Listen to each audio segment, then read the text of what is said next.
What's up guys, I'm Phoenix Master 1 and welcome to my Resplendent review and builds guide for Lon'qu, and at the end I'll also have a special bonus segment. So Lon'qu is a Gen 1 sword infantry unit with solitary blade as his preferred weapon.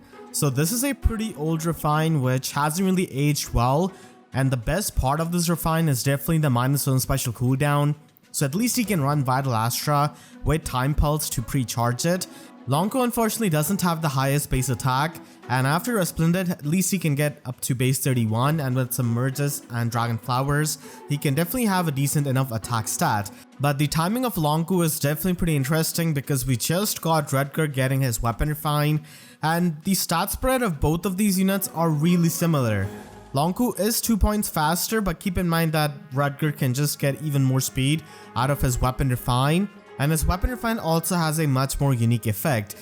So just like with a lot of Gen 1 units, there's really not much of an incentive to invest into Lon'qu unless you really like him, because we have got even free-to-play units like Rudger now with his refine, and we have so many 5-star sword infantries who can function so well even at unmerged or +1 merge.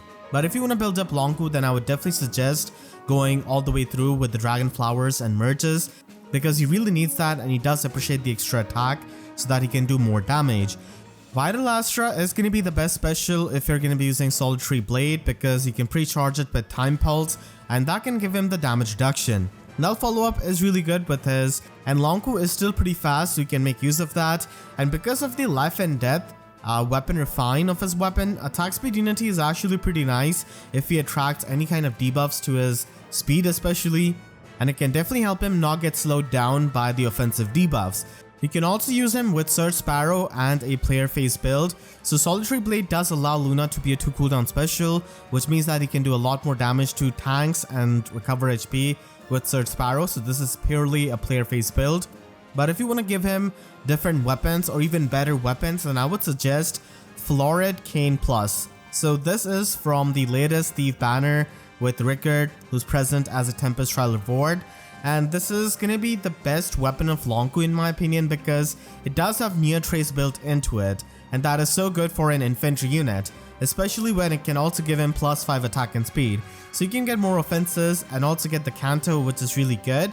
Of course, Canto control is a thing, but still this is a pretty good inhittable weapon, and again you can just try and run Vital Astra, and even though you're not able to pre-charge it that easily, you can still run it for the damage output. And Speed Smoke 4 can give you the damage reduction, while Null Follow-Up is going to be making his matchups better. You can also use him with Distant Dart, and Upfront Blade Plus is a pretty good option from 3-star 4-star Kamui, so this can provide you with the attack and speed debuff neutralization, which is pretty great because his slot A is occupied by Distant Dart. This is a pretty standard build for any kind of sword infantry or a faster infantry unit, and with the speed he's able to definitely keep up and make use of Vital Astra and Speed Smoke 4. You can also use him with triple life and death, and this is more of a meme build because of the triple life and death. The reason why I say it's a meme is because life and death is not going to be practically helping you, because he's not going to be running AoE specials and he doesn't have any kind of visible attack checks that he needs to meet. So you can often just run other slot A skills which can give you the extra offenses without any kind of penalty, and there are also Sacred Seals which could do the same. But if you want to run a triple life and death build, then Frenzy is going to be the best slot B option, and with life and death and Vital Astra he can get 58% damage reduction, which can definitely help him fall into the range of the Desperation 2 built into Frenzy. Unfortunately, Lon'qu doesn't really stand out too much in any kind of competitive game mode, but if you want to use him in Aether's offense, then he could function as a Gale Force unit because of the -1 special cooldown from Solitary Blade, and that can just help you Gale Force after some initiator has fallen into the Wings of Mercy range. There are of course much better units who can do this, like Rudger can also do the same thing without running Flashing Blade, but still, if you're a big Lon'qu fan and if you just want to use him in Aether raids in any kind of way, then this could be one of his best way of getting used there. Lon'qu is easily one of my favorite Awakening characters, and if I had to give him a re-refine, this is what I'll do.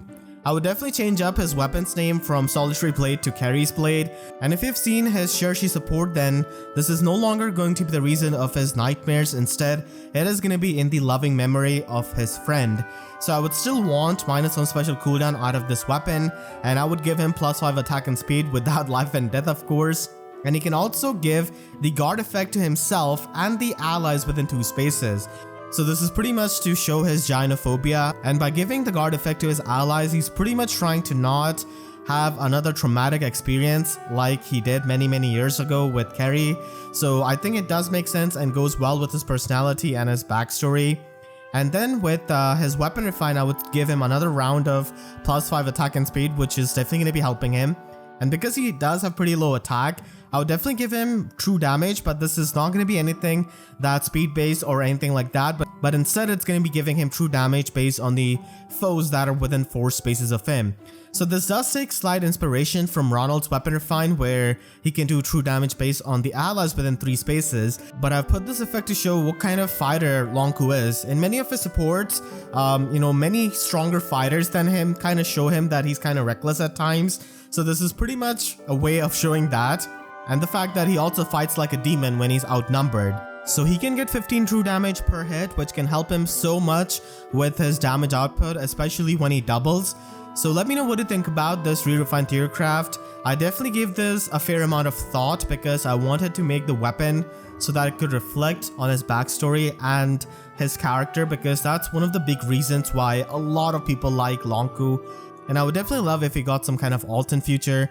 So hope you all enjoyed this video. Make sure to share this video with your friends who are trying to build up Lon'qu. And there are definitely some modern weapons and skill sets that he can run, which I went over. And if you enjoyed, then make sure to leave a like and a comment, helps tremendously. And if you really enjoyed, you could always support me directly by using super thanks or by becoming a YouTube member. And for more FEH videos, make sure to subscribe and hit the notification bell, because YouTube sub boxes are about as functional as the amount of Lon'qu alts in FEH. So with that said, I'll see you guys next time. Thank you so much for watching and have a great day.